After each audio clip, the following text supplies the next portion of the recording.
turabashimiye Abdara Murenzi umuyobozi w'ishyirahamwe umukino w'amagare mu Rwanda turagira ngo tuganire ibyo ari byo byose tutaragera no ku mukino w'igare Rayon Sport ntimuyikumbura mwigeze kumara igihe kinini muyiyoboye. Rayon Sport turayikumbura ariko kubera ko iri hafi umuntu ashobora kuyikurikirana amakuru yayo akareba imikino imwe n'imwe ukaganira n'ubuyobozi ukaganira n'abafana ntabwo urukumbuzi ruba rwinshi ariko ni ekipe umuntu yabayemo akirimo uhoza ku mutima ukurikirana amakuru yayo so numva rero uri urukumbuzi ruba ku kintu utabona iyo rero ubasha gukurikirana ubuzima bwayo urukumbuzi ntabwo ruba rwinshi cyane. Murayikurikirana ihagaze ite nibwo bisa naho umupira w'amaguru gisubukurwa kuva Covid yagera mu Rwanda muri iki gihe murayibonamo? Ni ekipe irimo kwiyubaka murabizi yuko ubuyobozi buriho bwagiyeho mu mpera z'umwaka ushize nyuma y'ibibazo bitandukanye byari birimo yaba mu buyobozi yaba no mu buzima bwayo bwa buri munsi. Ubuyobozi rero bukiyubaka butaramara umwaka wose bwatangiriye navuga ku bibazo bitandukanye bagomba kubaka ekipe bagomba gushaka umutungo wo kubaka ekipe ntabwo byari byiza cyane so byabasabaga imbaraga ubuyobozi burakiyubaka ekipe ni ukuyubaka ngira ngo murabona abakinnyi umunsi hazamo bashya ejo hakazamo abandi kugira ngo nabo bahuze umukino ntibyoroshye ariko igishimishije ni uko ubu ngubu mu mikino y'amatsinda yasohotsemo ari iya mbere bigaragaza yuko ihagaze neza nubwo atari ku rwego nk'urwo abakunzi bayo bari bamenyereye ariko iyo ukiyubaka ugasohoka mu itsinda rikomeye nka ririya uri ku mwanya wa mbere tukaba tugiye noneho mu cyiciro cyo gukina abantu bashakisha igikombe ubwo ubuyobozi n'abafana bazakomeza gushyira hamwe n'abakinnyi kugira ngo barebe ko bakwitwara neza kurenza. Reka rero tugaruke ku igare ryo mu Rwanda iyo murebye ko umukino w'amagare uhagaze muri iki gihe mwawusobanurira mute abakunzi bawo uhagaze uti ishusho yawo rusange? Umukino w'amagare ntabwo uhagaze neza cyane kuko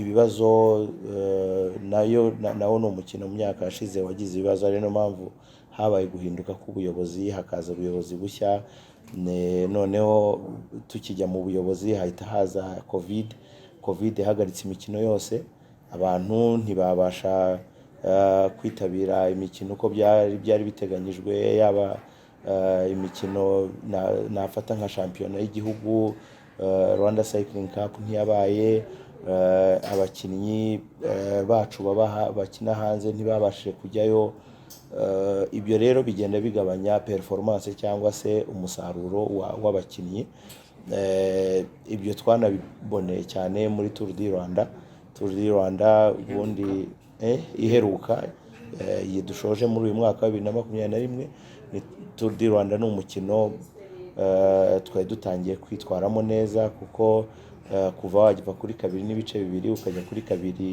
2.1 twari turi kugenda tuzamuka nibyo turi kuri 2.2 twari tumaze kumenyera gutwara umwambaro w'umuhondo kuba aba mbere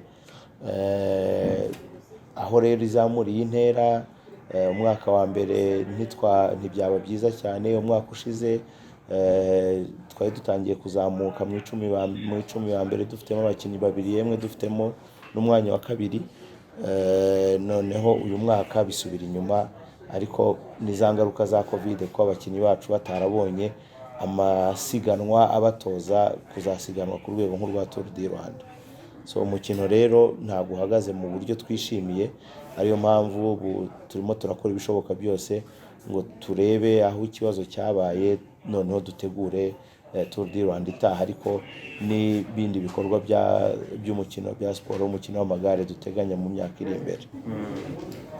Hari inkuru tarife yerutse kwandika ishingiye ku urebye sinaya yanditse ko mutera ahubwo n'ibaruwa twahawe n'uwahoze ari umutoza n'ikipe y'igihugu y'amagare bwana Sterling anenga ubuyobozi bwa FERWACY yavuga yuko bwamutereranye rimwe na rimwe akabwaka ibikoresho ntibimuhe akagira inama reka byita ibitekerezo akaguha kugira ngo arebe yuko ikipe y'u Rwanda yakomeza gutera imbere, ariko izo nama ntizihabwa agaciro. Ndakeka iyo nkuru mwarayisomye namwe kuba mwayifashe mute? D'abord iriya nkuru barababeshyera mwayibonye? Inkuru twarayibonye. Ngira ngo Sterling yari umutoza w'ikipe y'igihugu, yashoje amasezerano mu kwezi kwa 11 umwaka ushize. Amasezerano yari amaze imyaka 2 n'igice. Hari ibibazo agaragaza, ni ibibazo byabayeho tutarajya mu buyobozi, kuko nyuma yuko tugiye mu buyobozi hari umurongo twashyizeho w'imikorere ku buryo binyuranye n'imikorere wenda yari amenyereye. Tumaze kujya mu buyobozi ntabwo twashimye umusaruro we, ariyo mpamvu amasezerano yashoje ntitwayakomeza.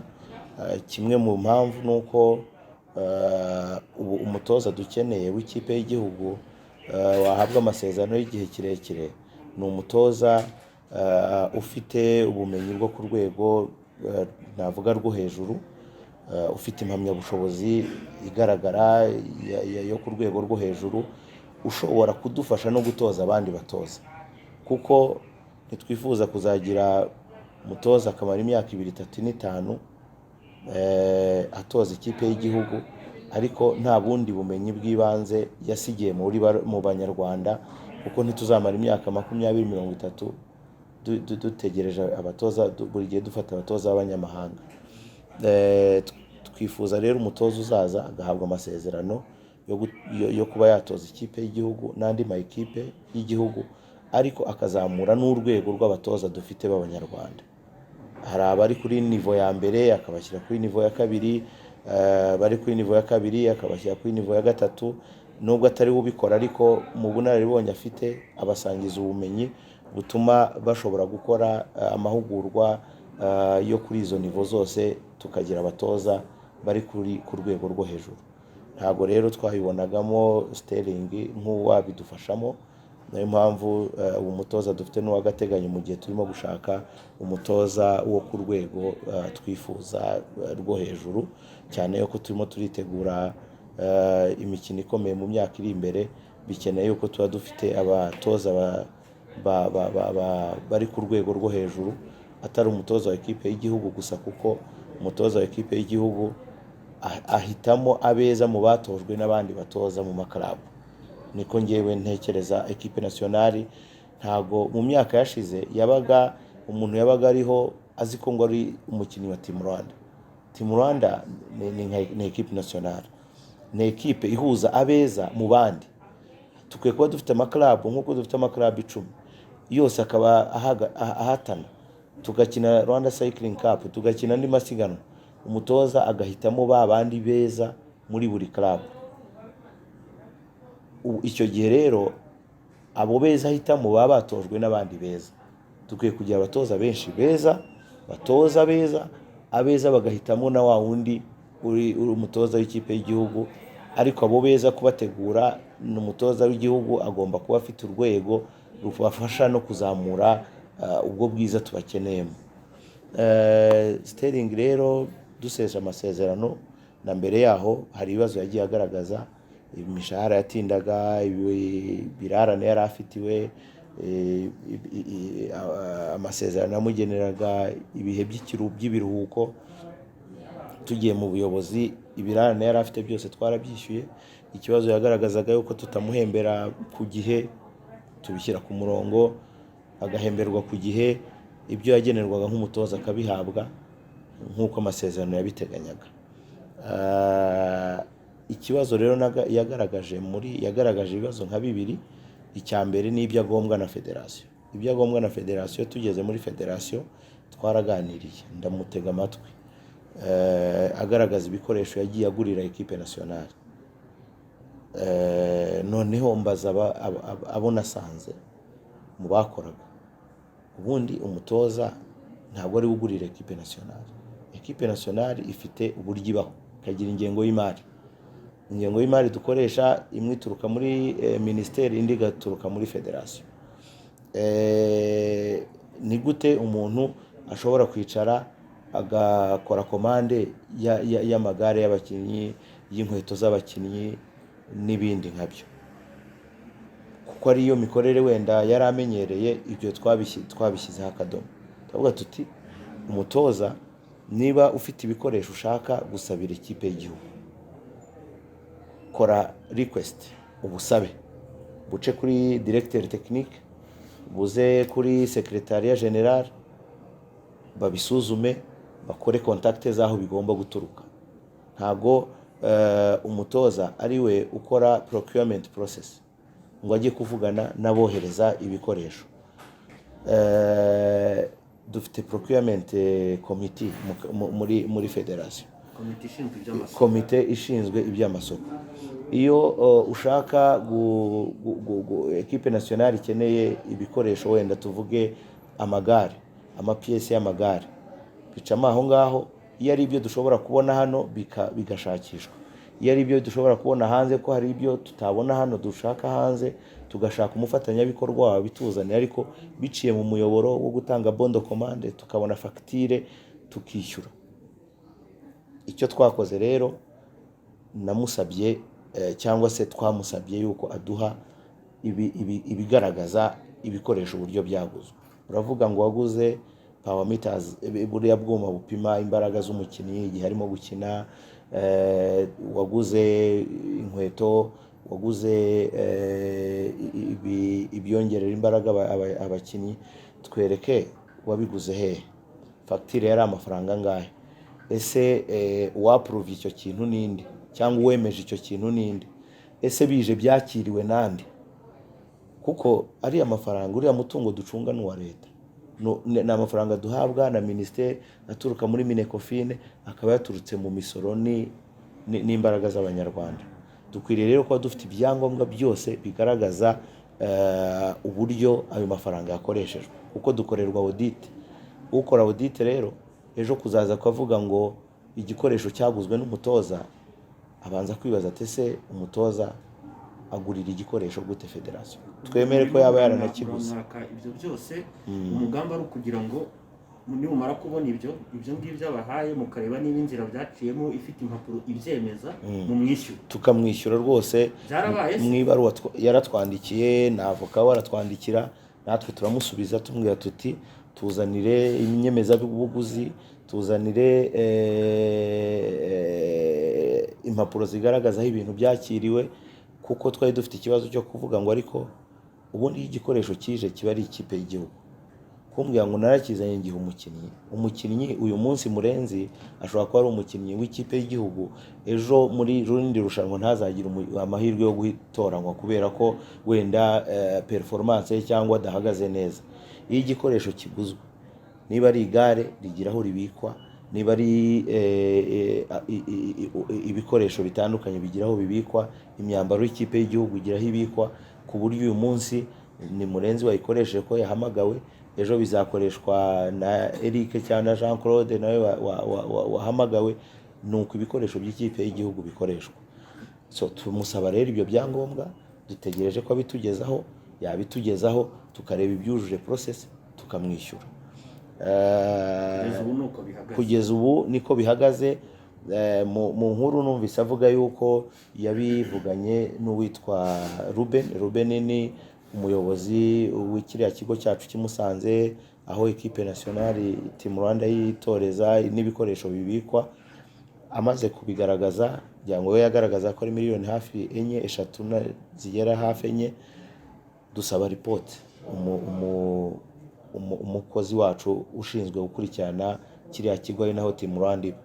Report yaduhaye ngo yari miliyoni hafi na 900, hafi miliyoni 2, bigera hafi mu cya kabiri cyayundi asaba. Icyo twakoze no kumubwira ati noneho twereke ibimenyetso bigaragaza ibyo bindi aho byaba bituruka. Amafaranga yakoreshejwe gute?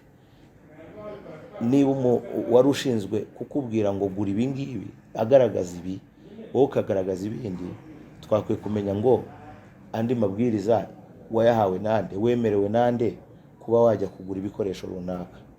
Hari ikindi kibazo yagaragaje cya za radiyo zikoreshwa muri kurse, babwirana intera, bahana amabwiriza y'isiganwa n'ibindi.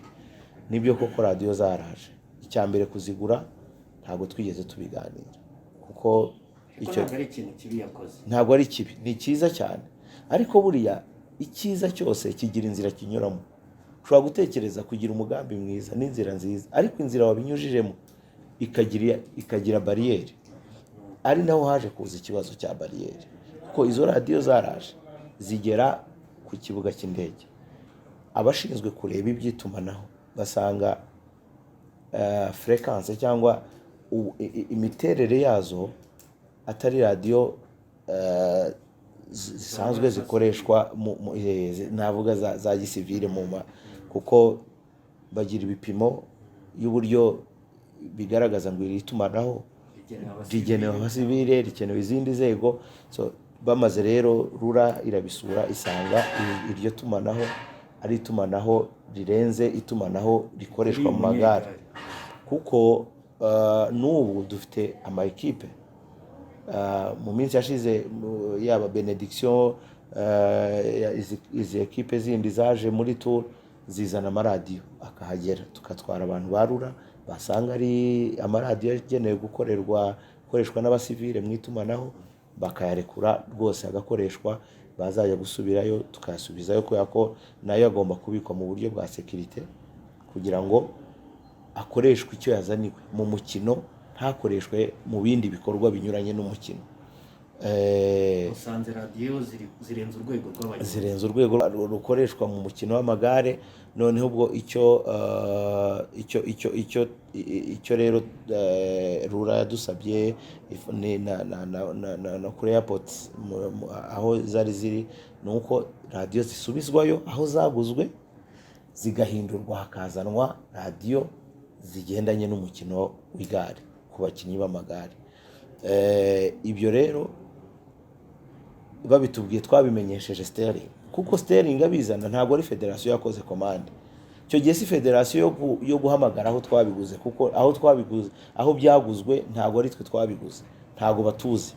Uwabizanye nk'uko nabibabwiye, nubwo cyari igitekerezo cyiza, ariko nta mikoranire yari yabaye. Ahubwo bigeze kuri aeroport nibwo twumvise baduhamagaye batari ku bikoresho byanyu biraha. Ese ni ibihe bikoresho? Bati ni ibikoresho by'itumanaho. Byaje biteye, dukurikiranye dusanga byaje muri ubwo buryo. Icyo gihe icyo twasabye Sterling nuko bisubiza aho yabiguze, either bakamuhindurira icyo gihe, noneho akanagaruka akatureba tukajya muri process y'ubufatanye kugira ngo kuko ni igikoresho dukeneye, niyo tutakibona ari ukizanye tuzakibona tugikuye ahandi kugira ngo kidufashe mu mukino.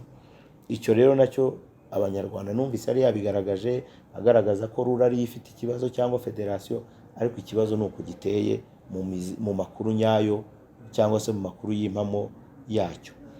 Ikindi yagaragaje ni uko avuye aho se bwana Bwaramurenzi, Sterling mwaramubwiye muti ibyiza nuko radiyo zawe reka nzitize, kuko n'ubundi niyo wazitumije mutavuganye, yaza akazifata akazisubiza abo ngabo yaziguze, nabo bakamusubiza amafaranga cyangwa se bakamuha izijyanye n'izikwiriye koko umukinnyi w'igare. Niko byagenze, yarabikoze cyangwa radiyo ziracyari aho ngaho? Kuko nyaho no mu nkuru mwabibonye yuko akivuga yuko ikibazo kiri muri rura no kuri airport. Ikibazo niwe wazitumije, zanditseho, niwe ukwiriye kuvugana no ku ruganda aho yaziguze, zigasubirayo bakaduhindurira cyangwa bakamuhindurira, akatubwira ati noneho ubwo bagiye guhindura dore n'amafaranga zari zaguze, tukareba bigereranyije n'ibindi biciro, kuko iyo ugiye ku isoko ugereranya ibiciro. Ushobora kugenda umwe akagura ufite ubushobozi burenze azagura ibi, ufite uringaniye azagura ibi, habaho guciririkanya no kureba uduha ibikoresho dukeneye ku giciro cyiza. Ubwo rero namara gukora iyo process yo kubisubizayo no gusaba ko bihindura, tuzicara turebe ese ko iki kintu tugikeneye kigendanye n'ubushobozi dufite, kigendanye n'uko isoko rihagaze. Ni icyo navuga. Icya gatatu yagaragaje ikibazo cy'uko avuye mu nshingano ngo yaba yarasabye federasiyo y'uko hari undi mutoza baha inshingano. Icya mbere kiriya cyo yuko icyo yaragamije ko ari ukugira ngo hatabamo icyuho, bisa naho agitoza hari uwo yateguraga ku buryo aramutse agiye wenda uwo nguwo yateguraga yasa n'uje kuziba icyo cyuho cye. Icya mbere abantu bajya bamenya n'inshingano z'abandi. Yari umutoza, umutoza tugira ibyo tutamushimaho, uretse yuko ibyo nanabyumvise ejo bundi bivuzwe icyo cyifuzo, ngewe nk'umuyobozi n'ubundi ntabwo nari bucyakire nk'uko kimeze gutyo, kuko umutoza yavuze ntabwo ari umutoza amenyereye mu batoza b'abanyarwanda. Buriya umuntu ubuzi ngo yatoje hehe, yatoje iyihe kipe, yatoje iyihe mikino, yitwaye ate, niho ubarira performance. Ntabwo ari umuntu uzaranga umuntu ngo perezida ngo nkurangiye umuntu ngo uzamukura ahangaha. Ureba ibigwi bye, ureba CV ye, ukavuga uti uyu muntu afite impamyabushobozi yihe, ese yatoje imikino ingahe, yatoje iyihe kipe yo kuri uru rwego, ese ibyo yatoje yagize uwuhe musaruro. Kuba rero Sterling yavuga ngo ntanze umukandida runaka ntabwo ari bibi, niko yabitekereza. N'undi munyarwanda afite uburenganzira bwo kuba yavuga ati jyewe ndumva runaka ariwe watoza ikipe y'igihugu, ariko ntabwo ari ihame ry'uko umuntu watanzweho igitekerezo. Noneho rero kuba ari n'umuntu mu mukino w'amagare tutamenyereye nk'umutoza wo ku rwego twifuza, ntabwo nibaza yuko ari wo mukandida twari dukeneye. Ni umwana w'umunyarwanda urimo kwiga gutoza, ejo n'ejo bundi azazamuka, ariko equipe nationale ni urwego rwo hejuru, ni urwego rwo hejuru rukeneye abeza mu beza dufite. Rero abanyarwanda wenda bumvise iyo nkuru ntibumve yuko umutoza wari uriho yifuje ko asimburwa na runaka. Amutegura ntabwo yigeze abitubwira ngo ndimo ndategura uyu nguyu, wenda ngo natwe tumufashe gukurikirana, kuko dufite abantu babamenye mu by'igare bashobora gukurikirana ngo uyu muntu arategurwa ate, tukamuha na za stage, tukamusabira yuko akora amahugurwa yo ku rwego rwo hejuru. Ntabwo rero icyo nacyo numva mu makuru yatanze ari ikintu abantu batumva yuko umutoza watanzwe, ngira ngo nimureba n'amazina ye ntabwo ari izina abanyarwanda bamenyereye mu mukino w'igare. Ni umwana w'umunyarwanda twifuza ko azatera imbere, ariko haracyari kare yuko umuntu yamutangaho igitekerezo cyo gutoza ikipe y'igihugu. Iyo musesenguye musanga ari iki gituma cyase cyateye Sterling kugira iyo myitwarire? Ni ukwiyumvamo ko ari umutoza w'igitangaza ko ati nafata imyanzuro nkiriwe ngisha inama ubuyobozi, ni ukumva ko cyase n'umutima mwiza, ni bonne volonté yabimuteraga, ariko akayicisha muri za nzira mwavuze zitaganiriwe? Nge ntekereza yuko hari amarangamutima buri gihe abwira abantu yuko umuntu ari we ukomeye mu bintu runaka. Icyo gihe iyo wamaze kugira ari igitangaza, iyo wamaze kugira iyo myumvire n'imitekerereze, hari ubwo ukora n'ibirenze inshingano zawe, ukaba wanakora ibintu binyuranye n'imikorere abantu bifuza. So rero ntekereza yuko icyabimuteye niwe ukizi, ariko ukurikije za tweets akora, ukurikije za comments akora ku buyobozi, buri ubuyobozi ni byiza yuko ubuyobozi niba hari ibyo budakora ubwegera ukabigira inama, ariko inama ntabwo zitangirwa kuri Twitter, ntabwo inama zitangirwa kuri Facebook no muri za email. Biba bigaragaza yuko umuntu hari urundi rwego yibonamo rurenze urwo abamufite mu nshingano. So ntekereza rero yuko mu gihugu nk'u Rwanda aho tugeze ku rwego rwo kuvuga ngo nta muntu n'umwe uri hejuru y'inzego. Urwego nirwo ruri hejuru, abantu bose bari munsi y'urwego, bakwiriye kuba bagendera munsi y'amategeko n'amabwiriza n'umurongo watanze n'urwego runaka. Mwaje muri FERWACY musimbuye umugabo witwa Bayingana, ubwo mwahageraga nimutubwire ni ibihe bintu mwahasanze mwifuza ko byahinduka cyangwa se mwatangiye guhindura, munatubwire ese mubona tukiri kuri icyo kijyanye n'umutoza, mubona igihe kigeze ngo ikipe y'igihugu y'umukino w'igare itozwe n'abana n'abanyarwanda? Icya mbere turashima ibikorwa byakozwe n'abatubanjirije, ni ibikorwa byiza. Tour du Rwanda urwego igezeho ni urwego rwiza, abakinnyi b'abanyarwanda bagiye batwara Tour du Rwanda, ni urwego rwiza rwose, umukino w'igare ugeze ku rwego rwiza, ariko nanone tukabona hakiri byinshi byo gukora, kongera umubare w'abakinnyi b'abanyarwanda ku buryo niba dufite abantu bafite lisanse batarenga n'150 mu gihe turimo guhatana ku rwego rwa Afurika n'ibihugu nka za Eritrea bafite abantu bafite lisanse y'abakina umukino w'igare barenga 1000, za South Africa zifite abantu barenga 100,000. Dukwiriye kuba dufite umubare mwinshi w'abanyarwanda bakina umukino w'igare, tukabashakira ibikoresho, tukabashakira abatoza, bakaba ari benshi, noneho tugatoranya beza muri abo ngabo. Hakiri kongererwa imbaraga mu buzima bw'amayikipe, kuko amayikipe dufite ubu ugiye kureba ni nk'amayikipe 3-4 akomeye, mu mayikipe nk'icumi, 11 ubu ngubu, n'abarimo gusaba hafi 15. Dukeneye kongera ubushobozi amaklabu agakomera, akagira mikoro, akagira ubushobozi, akagira ibikoresho, akagira abatoza n'abakanishi bari ku rwego rwo hejuru, kugira ngo duteze imbere umukino wacu. Ibyo rero nabyo ni ibintu wenda twasanze biri ku rwego rwo hasi tugomba guteza imbere. Ikintu kirebana na management ya institution, hari za policies n'amadokima amwe n'amwe agenga imikorere myiza ya institution tutasanze, cyangwa iz'imikorere myiza y'urwego, za manuel de procedure, amadokima agenga icyerekezo cy'umukino, strategic plan. So ibyo ni ibintu mbese ushatse kuvuga ko mbere FERWACY ariko yakoreraga ku murongo utagororotse, nta buryo busobanutse bwariho bwerekana uburyo igomba gukora ibyo mwise manuel de procedure. Uburyo bwari buhari ntabwo ari uburyo bwari bwanditse.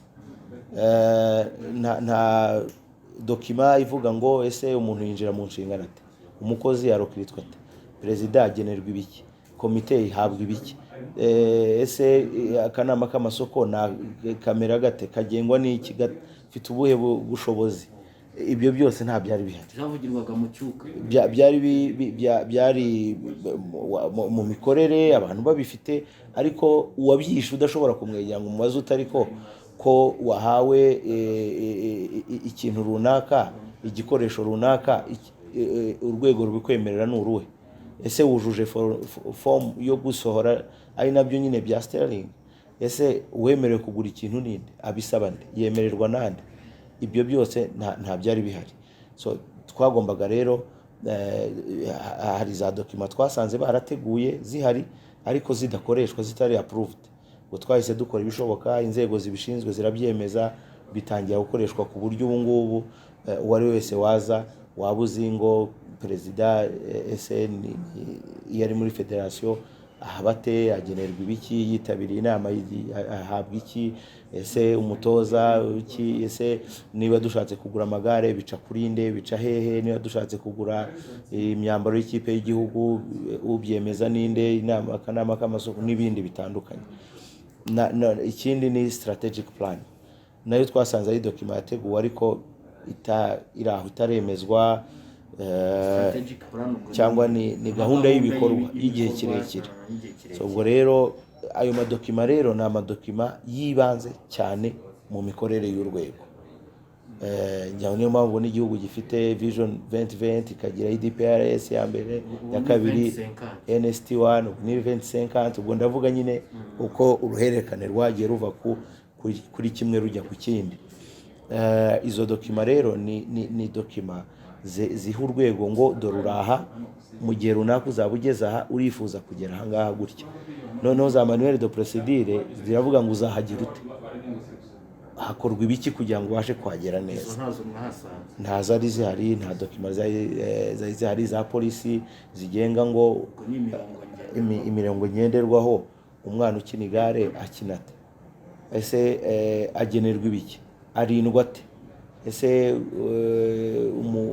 umugore iterambere ry'igare ku cyiciro cy'abagore rifite uwuhe murongo, rikorwa rite? Ibyo byose rero ni iby'ibanze twubatse. Ikindi dufiteho urugamba rukomeye ni ukubaka ubushobozi bw'abanyarwanda b'abatekinisiye bajya mu mukino w'igare bakawukora bafite ibyangombwa byose, amahugurwa yo ku rwego rwo hejuru n'ibindi. Ari nacyo ubajije ngo ese ngo ikipe y'igihugu yari yagera kuri urwo rwego. Ekipe y'igihugu gutozwa n'abanyarwanda, mpamya neza yuko ukurikije aho tugana turacyakeneye expertise cyangwa ubuhanga bw'abanyamahanga badufasha kubaka ubuhanga bw'abanyarwanda. Dufite abatoza n'ubu ngubu Sempoma yatozaga ekipe y'igihugu, niwe urimo kwitoza, ariko urwego twifuza yuko ageraho, turifuza yuko ruba urwego rwo hejuru, urwego rwo hejuru ku buryo ari wa mutoza tuvuga ngo arategura shampiyona y'isi, iyi dutegurira kwakira 2025, arategura abo bantu igihe kingana gutyo. Ibyo byose rero ni urugendo, ariko dukeneye abatoza abanyarwanda bigiraho mu gihe gitoya, noneho tukabasha kuba twatera intambwe yindi, noneho nabo bakafata inshingano. Muti mu gihe gito hari icyo mwagennye, ukaba muti turi 2021, mukaba muti wenda 2024 tuzaba tumaze kurenga. N'ubundi nicyo cyerekezo yuko umutoza dushaka kuzana, kumuha amasezerano y'imyaka nk'ibiri yo kuzamura urwego rw'abanyarwanda. Nyuma y'imyaka 2 icyo gihe tuzicara tuti ese inshingano yazigezeho, ese turigeze igihe cyiza cyo kuba twahindura tugashaka noneho umunyarwanda n'abanyarwanda bafata inshingano mu buryo buri full. Ejo bundi rero buri buke ngo Tour du Rwanda itangire, twagiye twumva ngo Skol ivanyemo nk'umuterankunga w'isiganwa. Byatewe n'iki? Byagenze gute ngo cyakare twumve ngo Skol? Ibiganiro twagiranye ntabwo byatanze umusaruro. Skol twari tumaranye imyaka myinshi, ariko aho iki cyorezo kiziye, muzi ko Skol icuruza ibinyobwa, utubari twinshi turafunze, batweretse yuko bagize igihombo cyangwa imikorere yabo itameze neza. Noneho bamaze kutwereka ko imikorere yabo itameze neza, batinjiza nk'uko bisanzwe, basaba yuko sponsorship cyangwa amafaranga bashyira muri Tour du Rwanda agabanuka.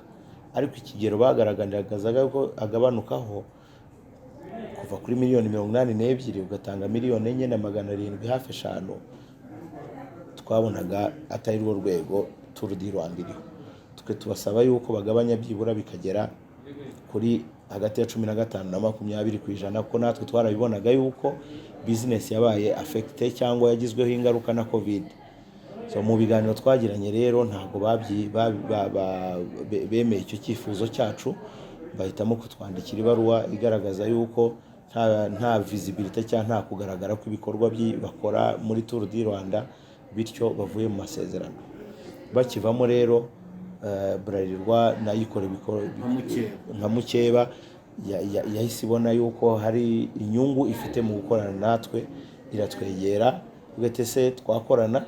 Turavuga ati rero turacyari mu bibazo, no ku munota wa nyuma dusigaje iminsi mike, nta kibazo mwaza tugakorana mu kubamamaza ibirebana n'amasezerano, tukazabiganira nyuma ya Tour du Rwanda. Ubu nacyo cyiciro kigezweho yuko tuganira noneho ku masezerano y'igihe kirambye. Ubwo FERWACY na Bralirwa imikoranire yabishingiye kuyamamaza yaba muri Tour du Rwanda ndetse no mu marushanwa yandi ateganywa na federasiyo. Yego. Kuki iyo Tour du Rwanda yegereje habura igihe gitoya ngo itangire, aribwo tujya kumva tukumva ibibazo bivugwamo imbere mu bande, njya numva bita ngo mu nda y'isi cyangwa se muri shampiyona bitangiye kuzamuka. Mubona bya biterwa n'iki? Ahantu hose nyine iyo abantu bumva igihe cyo kugira ngo bakore amafaranga, ko hari imyumvire yabaye mu banyarwanda benshi, bamwe na bamwe wenda baza mu mukino w'igare bumva yuko Tour du Rwanda igeze ni season y'amafaranga, ariko ariya n'amafaranga y'igihugu. Ntabwo ari umwanya wo kubona ibiraka, ntabwo ari umwanya w'uko imodoka waburiye akazi ibona akazi, ntabwo ari ibyo ngibyo bifite abo batsindiye amasoko yo kubikora babihabwa mu buryo bigenwa n'amategeko. Ariko iyo myumvire umuntu uva muri Tour du Rwanda ngo Tour du Rwanda abantu barakize, ariko umurongo ubu dufite niba koko Tour du Rwanda ifite n'ayo mafaranga ibona, ni amafaranga agomba kujya mu iterambere ry'umukino, ntabwo ari amafaranga agomba kujya mu guteza imbere abantu ku giti cyabo, yaba ufitemo inshingano cyangwa udafitemo inshingano. Iyo rero icyo gihe kigeze nibwo ibibazo bivuka, buri wese agatangira gutekereza ko aribwo n'uruvugiro ruzaboneka, kuko nibwo ibitangazamakuru bivuga, mbese ibintu bishyuha. Muri uko gushyuha rero, umuntu wese wumva ashaka guhitisha igitekerezo cye yumva ari cyo gihe cyo kugihitisha. So rero ibyo murabizi yuko n'ahandi wenda tujya twumva mu bihe by'amatora, sinzi mu bihe ibintu bishyushye, nibwo abantu babona umwanya wo gushaka guhitishamo imyumvire yabo, gucishamo ibyifuzo byabo, ndetse no gucishamo inyungu zabo buri wese yumva ashaka mu kintu runaka. Ariko rero mwibuke ko iyo batari abakinnyi baba ari abatoza cyangwa se abandi bayobozi mu nzego nkuru za federasiyo, ni abantu baba bazi mu by'ukuri ibibazo birimo, sinkeka ko baba babihimba. Ni abantu babizi nyine ko buriya iyo uri mu kintu nibwo ukimenya. Abo rero nibo ahanini nyine bashaka gukanda kugira ngo niba ari umukinnyi wumva yari akeneye igare akaba atararibonye, ubu nibwo abanyarwanda bagiye kumva yuko nkeneye igare. Ejo nitwara nabi bazumve ko ikintu cyane ikibazo nari narakigaragaje. Niba ari umuyobozi ufite ibitekerezo bye, nibwo atangira guca mu itangazamakuru, dore ibibazo byanjye ntibyitaweho. Ibyo nyine mu gihe ibintu bishyushye buri wese aba yumva yasarura muri ibyo bihe, cyangwa aribwo abantu azavuga ikintu abantu bakabyumva, ariko ntabwo ariko bikwiriye. Niba gusahurira mu nduru, bamwe umuntu yabyitwa gutyo, abandi wenda ni no gushaka byacitse. Hari umuntu n'ubundi aba adashaka kugira icyo abona, ariko ashake gushyushya ibintu. So nibaza ko ubuzima bwa federasiyo bubaho umwaka wose, amezi 12 muri 12, bitagakwiye gutegereza Tour du Rwanda ngo ikibazo kigaragaze, cyangwa se igitekerezo n'icyifuzo cyawe. Wegera ubuyobozi, niba hari ibitagenda neza, nta muntu n'umwe w'umwere cyangwa ukora ibintu mu buryo buri wese yakwifuza. Wakwegera ugatanga igitekerezo, kikakirwa, kigahabwa umurongo. Niba ari ukuri kigakorwa, niba atari ukuri ukanakira yuko igitekerezo cyawe kuba kitakiriwe, ibintu byacitse. Hari ibinyamakuru mpuzamahanga simbyite kurega, ariko bivuga ko FERWACY itajya bitumira mu gukurikirana inkuru zijyanye na Tour du Rwanda. Ubu ngubu ntabwo uzabona abanyamakuru ba RFI bari muri iriya tsinda ry'abanyamakuru. Biragoye kuhabona ijwi rya Amerika, biragoye kuhabona Al Jazeera. Kandi mwibuke neza yuko Tour du Rwanda ni ishusho y'igihugu, abanyamahanga baba bagomba kumenya ibihabera. Nimubone ko icyo ari ikibazo gihari kandi mwakagombye gukosora. Nibyo, dufite ibinyamakuru byinshi, ariko turacyakeneye n'ibindi byinshi, kuko isi ikeneye kumenya ibibera mu Rwanda n'ibyiza biri mu Rwanda. Ngira ngo mwabonye za tweets n'inkuru za bimwe mu binyamakuru, ni kimwe mu bizamura urwego rw'ishusho y'igihugu muri rusange, ndetse n'umukino w'amagare by'umwihariko. Buri mwaka tugenda tubona ibinyamakuru. Hari uburyo bubiri. Harimo bamwe batwegera bakatubwira ati twebwe dufite icyifuzo cyo kuza gukurikirana Tour du Rwanda. Abo rwose turabakira, tukabereka umurongo n'umuyoboro banyuramo, tukanabafasha. Gutumira byo ni ibindi, kuko gutumira hari ugutumira umuntu ukaba ari wowe ugomba kumufata en charge. So ubutumire bwo tugomba kubanza kureba ibintu byinshi, kuko iyo utumiye hari logistique umuntu ugomba kumufashamo. Iyo umuntu aje muri tour agomba kugira uburyo bwa déplacement, hari ibinyabiziga bitwara, hari uburyo abantu bagomba kugenda muri kurse, iyo n'indi logistique. So rero iyo umuntu atwandikiye adusaba, abenshi badusaba rwose turabakira tukanabemerera. Hari abaza mbere ya tour, hari abaza muri tour, hari n'abaza nyuma ya tour. Rero ndumva twashishikariza abantu rwose babyifuza n'ibitangazamakuru bibyifuza yuko byajya bitwegera natwe, bitewe n'uko ubushobozi bugenda bwaguka, uko ubushobozi bwaguka ku buryo tour, kuko tour ibyo byose iyo tubivuze ni dépense.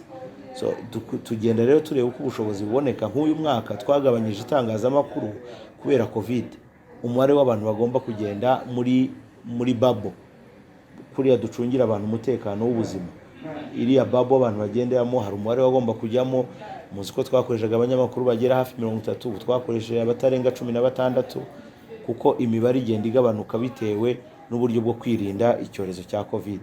Ariko uko covid igenda iva mu nzira, ivaho igabanuka, rwose turifuza kwakira abo bantu uwumva byifuza wese, ndetse nuko ubuzima na situation izabitwemerera. Turifuza ibinyamakuru byo ku rwego rwo hejuru bishobora gutangaza kugera ahashoboka hose ku isi ibikorwa byiza igihugu cyacu kigezeho. Turabashimiye bwana Buyivugwamo. Murakoze cyane namwe.